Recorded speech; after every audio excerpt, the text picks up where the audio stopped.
Et lorsqu'il est douloureux, ça s'accompagne toujours d'une tendance à l'hypertonie, c'est-à-dire à la contraction du muscle. Et donc ce muscle utérin va se contracter de façon excessive, notamment au moment des règles. Il peut se contracter de telle manière qu'on a l'impression d'accoucher à chaque règle.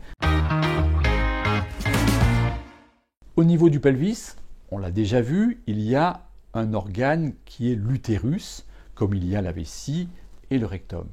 Cet organe peut être en lui-même douloureux, soit parce qu'il y a une étiologie, on connaît bien l'endométriose et l'adénomiose qui vont donner des douleurs intenses au niveau de l'utérus, avec notamment des règles très douloureuses, mais également des rapports douloureux lorsque le rapport atteint l'utérus. Et bien entendu, une des grandes causes, c'est l'endométriose. Mais parfois, nous avons traité complètement cette endométriose, il n'y a plus d'endométriose perceptible, visible, ou bien il n'y en a jamais eu, l'ensemble des bilans sont négatifs, on l'a recherché par des examens poussés, des radios, des IRM, voire même des cœlioscopies, et pourtant les symptômes sont bien très proches de l'endométriose. D'ailleurs, nous avons l'habitude dans cette situation de parler de syndrome endométriose-like, c'est-à-dire d'une symptomatologie identique à celle de l'endométriose. Et pour comprendre le mécanisme de cette douleur, eh bien, il faut faire appel à la sensibilisation, c'est-à-dire que, comme au niveau de la vessie ou au niveau de l'intestin, un organe peut présenter une modification de son seuil de la sensibilité et devenir douloureux alors qu'il n'a rien.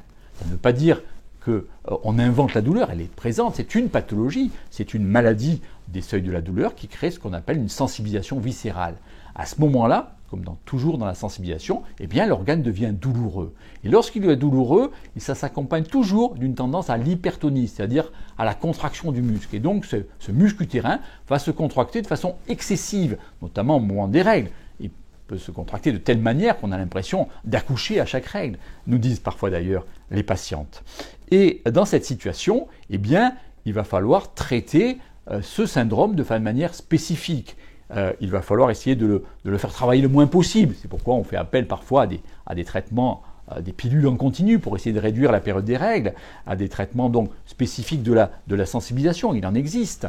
Et parfois même, nous utilisons de façon plus récente, grâce à des découvertes réalisées il y a peu de temps, la toxine botulinique qui répond assez bien, là encore, au cahier des charges de cette affection, puisqu'elle va empêcher ce muscle utérin de trop se contracter et également avoir une action sur les phénomènes de sensibilisation.